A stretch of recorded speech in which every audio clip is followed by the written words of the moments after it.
بسم اللہ الرحمن الرحیم۔ السلام علیکم ناظرین، کیسے ہیں آپ؟ امید ہے آپ سب خیریت سے ہوں گے۔ اگر آج آپ لوگوں نے درود پاک نہیں پڑھا تو برائے مہربانی درود پاک پڑھ لیجئے۔ آج کا ہمارا واقعہ ہے زمین پر پہلی مرتبہ بخار۔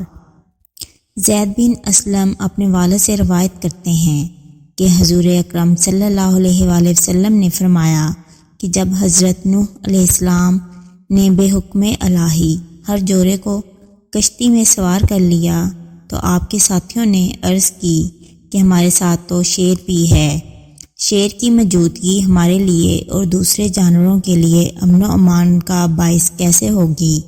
اللہ تعالیٰ نے شیر کو بخار کی شکایت میں مبتلا فرما دیا۔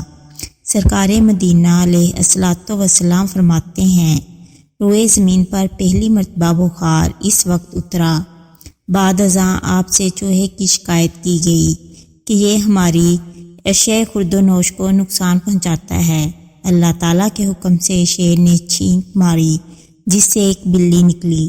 بلی کو دیکھ کر چوہوں کے اذہان خطا ہو گئے اور وہ دبک گئے۔ سبحان اللہ۔ اس طرح کی اسلامی اور معلوماتی ویڈیوز دیکھنے کے لیے میرے چینل کو سبسکرائب کریں، میری ویڈیوز کو لائک اور شیئر کریں۔ شکریہ۔